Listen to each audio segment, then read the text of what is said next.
I really do think that if you're gonna get Stadia, you really need a stable internet connection. If you have really good Wi-Fi, I think Stadia is no problem. But to have that really stable connection, you really have to have like a 50 megabits per second. Just that's from my experience. I don't know. When I'm connected through the Ethernet port on that really cheap $200 desktop that I built, I don't have a problem streaming the game. Yesterday I played Hitman for like an hour. Well, I played Hitman, Destiny 2, and some other game, I don't even remember what it was, for about an hour. I didn't have a problem with it. That was through an Ethernet connection as opposed to Wi-Fi. The budget $200 computer was getting around 80 megabits per second, while the laptop was getting around 25 megabits per second through Wi-Fi. On the laptop, I was having some stuttering issues and stuff like that.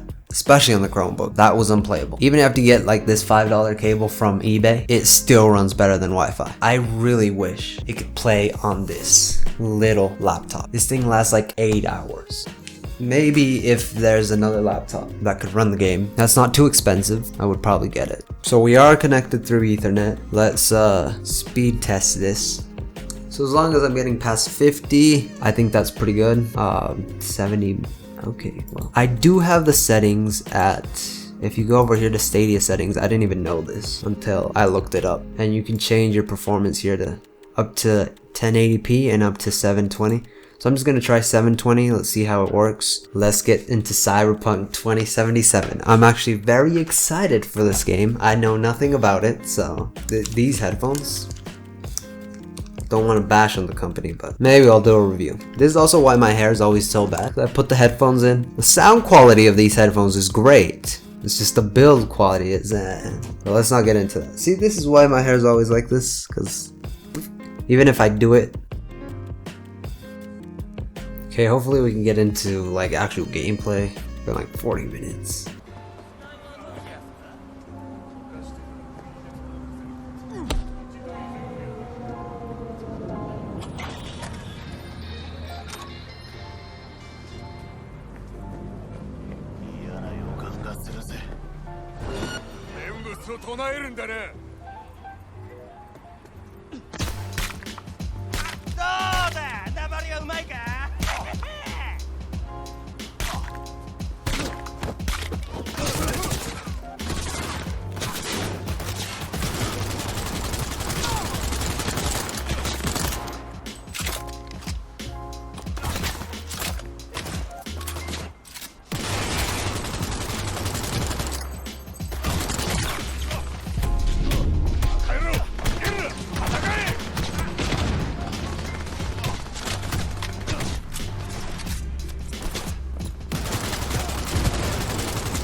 after many hours of testing and moving computers and getting stuff ready, I don't know how these people are putting up videos so fast. My conclusion on Google Stadia: I like the product. I really do. The gameplay was actually pretty smooth from desktop to laptop to other laptop. I did try playing it on this Chromebook, as we've been discussing. It's very unplayable. The lag is real with this one. I'm not sure if Google's gonna ever fix that with like these computers. Maybe it's the hardware. It did get pretty hot when I was playing it. And since it doesn't have any fans, it might not be properly cooled. The CPU is also not a very good CPU. It doesn't even have cores or anything. I don't know the technicals about that laptop.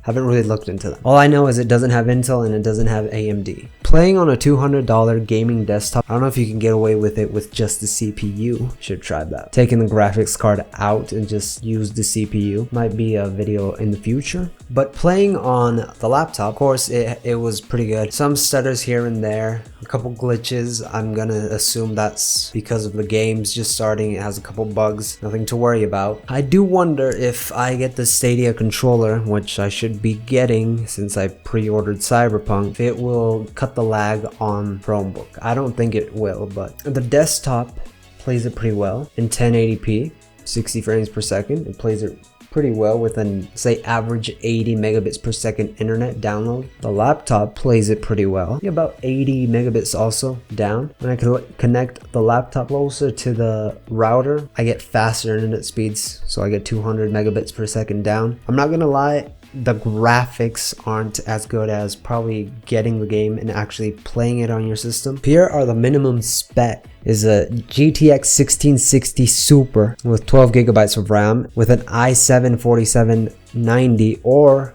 a Ryzen 3 3200G. For minimum, we have a GTX 780 with an i5 3570K with 8 gigabytes of RAM, just 8, which is what that has. You might be able to play Cyberpunk then on this $200 gaming PC if you're willing to really bring down the settings, maybe 720p, and I think it would look really good. My battery is about to die. I do like the service of Google Stadia. I hope with the Stadia controller it gets better. Yeah, that's all I have to say. Google Stadia is getting a lot of hate. Cyberpunk on Google Stadia maybe is getting a lot of hate. I don't know, maybe. The videos that you're actually watching isn't exactly the way that it looks on my screen. The videos that you're seeing on YouTube are probably really compressed, and then YouTube's compression, so it's not a realistic view of what you're actually seeing on these screens, you know? So I hope that clears stuff up. If you have any more questions about Google Stadia, or if you want me to try anything else, let me know in the comments below. I hope I didn't miss anything here in this review. It's not really a review, it's just my opinion. One man's opinion isn't the whole world's opinion, so take it with a grain of salt. I like Google Stadia. I think they could fix some stuff, but everybody could fix some stuff. I hope that I covered everything. If I didn't cover anything and you still have questions, let me know below. If you haven't watched the other video where I actually tried Stadia out for the first time, it should be up here. If you have like a Google Pixel or an Android or a Google anything on the go, if you have unlimited data, well, you're probably good to go.